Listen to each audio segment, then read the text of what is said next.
Welcome to the world of science fiction stories, and don't forget to share and subscribe the channel.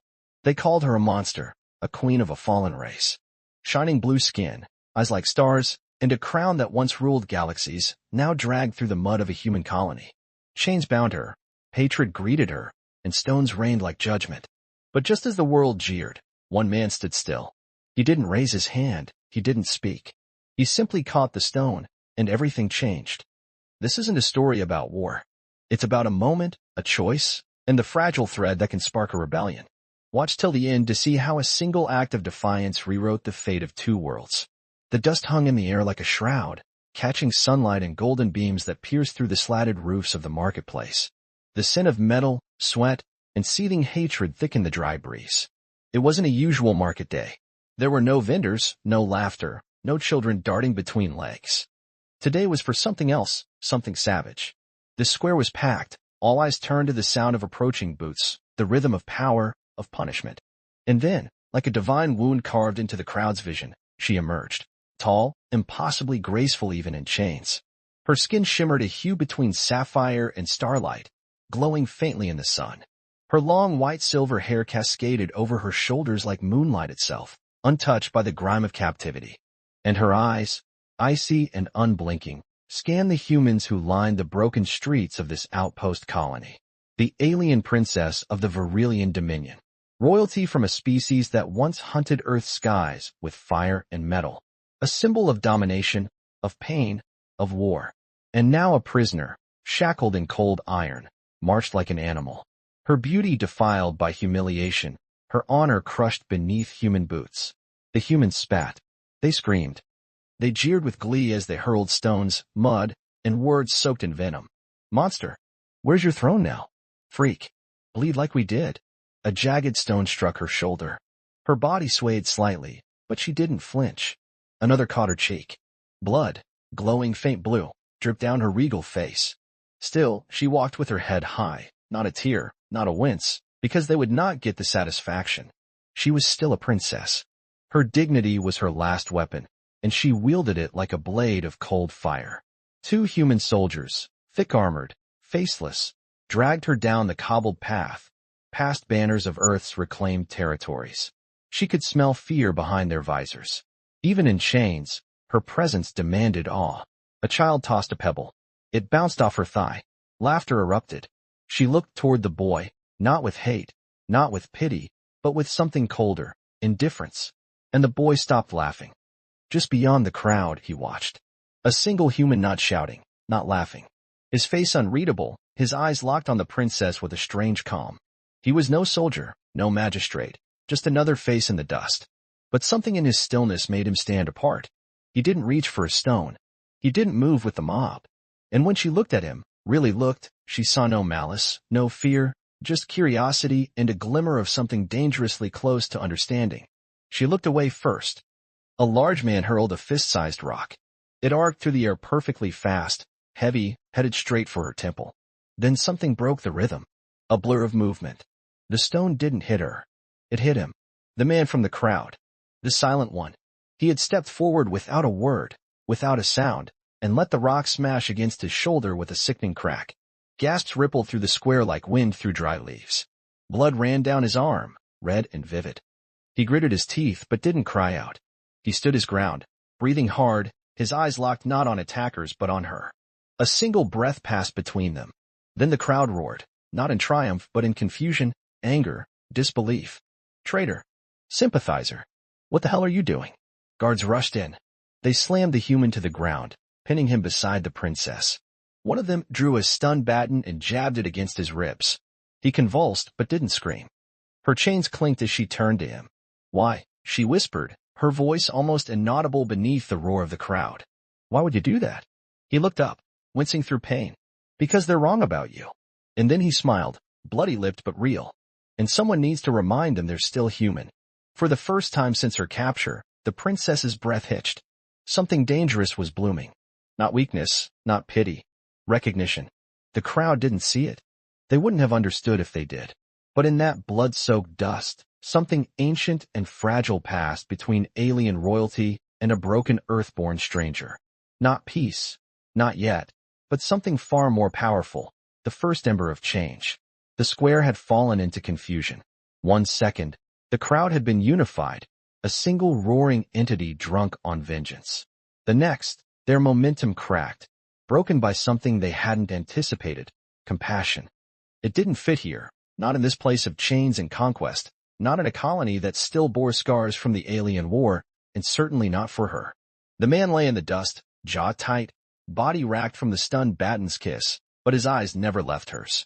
The princess stared back, the blood on her cheek drying in the heat, glowing faintly like stardust hardened by pain. Her lips didn't move, but her mind was aflame. Why him? Why now? The guards hadn't killed him. Not yet. They were too stunned themselves, unsure of the chain of command when something happened that wasn't in the script. The order had been simple: parade the alien princess, let the people throw their hatred, then lock her up and forget she ever walked their soil. But now one human had stepped out of formation, and not just that, he had taken a hit meant for her. 2 guards barked conflicting orders. One suggested tossing the man in the prison pit with the aliens. Another, one of them executed on the spot. A third suggested they just pretend it didn't happen. Meanwhile, the crowd shifted, uneasy, conflicted. The man hadn't fought. He hadn't ranted. He had simply stood there, like a wall between cruelty and the one meant to receive it. And people, especially broken, angry people, don't know what to do with that. The commanding officer finally arrived, shoved through the crowd like a plow through snow. He saw the man, bleeding and bruised, still conscious, and the empress standing calmly in chains beside him. He grimaced. Name? The man didn't answer. Name? The officer barked again. A beat, then, Elias. Elias what? Just Elias. The officer sneered. Sympathizer. Terran trash. He turned to the guards. Put him with her. Let them rot together. The princess's eyes flicked in his direction. You do not fear the wrath of your own people? She asked him, voice calm. I see. I don't fear traitors, the officer spat. No, she replied softly. But you fear voices you cannot control. He blinked, uncertain how to respond. And that moment of silence was victory enough for her. Elias didn't protest as they dragged him. He was thrown into the same holding skiff where she sat, arms still bound. The metal floor rattled as the hovercrafts lifted into the air, bound for the lower prison sectors beneath the colony. For a long moment, neither spoke. The engine buzzed. The guards didn't look at them. And then, finally, she broke the silence. You knew what would happen, and yet you stepped forward. Yeah. Why? Because no one else was going to. She studied him. No armor, no medals, no tactical posture. Just resolve. His eyes were weathered but not dead, his voice firm but not angry. He wasn't a soldier. He was something rarer in this age, a human who remembered what it meant to be human. You've seen my people burn yours, she said.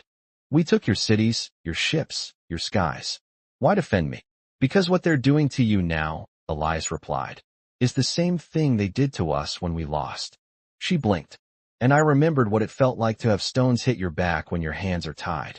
Her lips parted slightly, not a smile, not yet, but less cold. You do not pity me, do you? Pity is useless, he said. I don't hate you, but I won't worship you either. Then what am I to you? He thought about it for a moment. A person who didn't deserve to bleed for someone else's war. She leaned her head back against the wall of the skiff. For the first time since her capture, she closed her eyes. And for a moment, she wasn't a princess, she wasn't a prisoner. She was just a woman who remembered peace. They landed with a hard jolt. The cell they were thrown into was a steel-walled room below the colony, lit only by flickering halogen beams, the ceiling stained with years of moisture and failure. The door clanked shut, and now they were alone. Completely. She watched as Elias dragged himself to a corner and sat down. He winced, pressing a palm to the bruise on his shoulder. You took that stone like you'd done it before, she said. I have, he nodded. For someone else. For a little girl once, before the war reached our planet. Didn't save her. But I tried. Her voice grew softer. And you tried again today. A long silence passed. Then she asked, why are you really here, Elias? He didn't answer right away. Instead, he said, why are you here? Why didn't you resist them? Her answer was a whisper, barely audible. Because I was tired of being something they feared, and I wanted someone to see me. Elias looked up, and in that moment, no matter how thick the steel or how long the war, 2 people weren't enemies anymore. They were the only 2 souls in the galaxy who understood each other.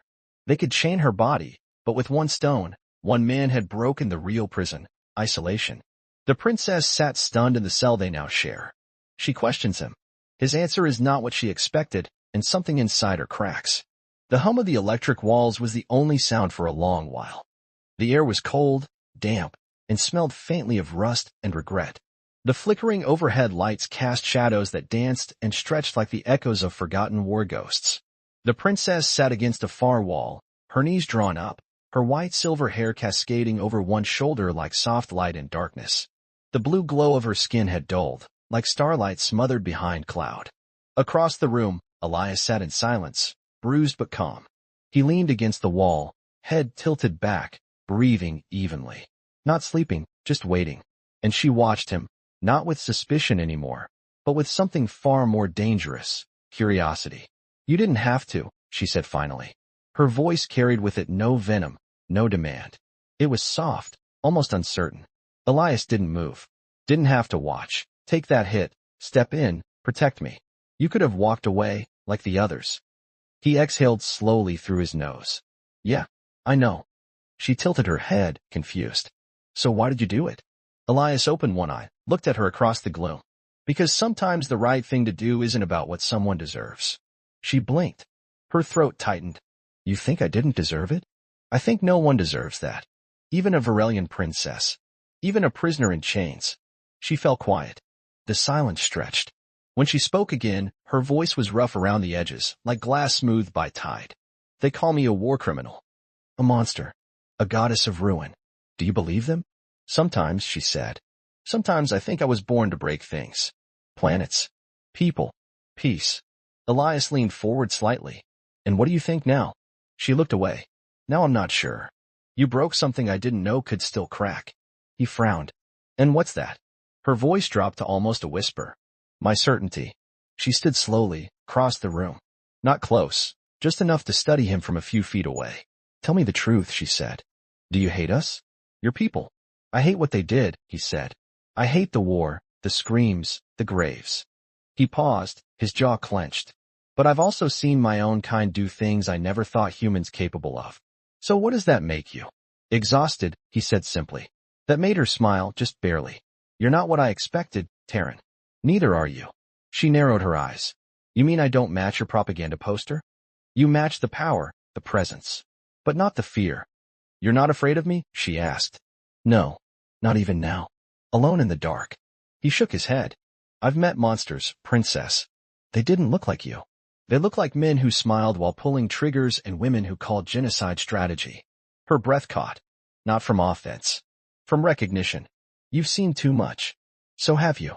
Another pause, then softly she asked, do you know why I was really captured? Elias tilted his head. The official story says your ship fell during the Trinex offensive. She scoffed lightly. All lies. My ship didn't fall. I ordered it down. I surrendered. Elias's eyes widened. What?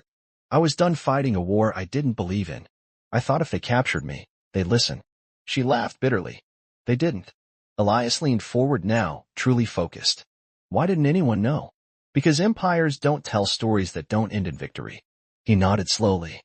They sat together, not speaking for a long moment, and then she whispered, do you believe I can change? I think the fact that you're asking means you already have.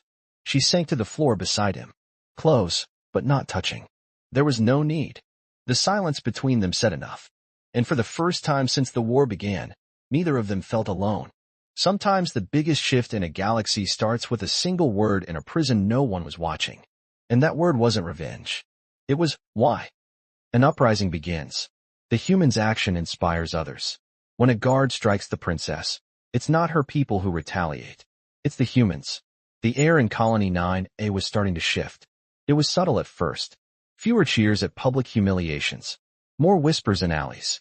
A hesitation in the way workers glared at the alien princess's face on the punishment posters. An unease in the silence after the news drone said, peace through power. And the rumor spread like wildfire. A human stepped in front of the stone. A human stood between the monster and the mob. They didn't know his name. They didn't need to. He had become something else, a symbol. And symbols are hard to chain. Inside the cell block, things were different now.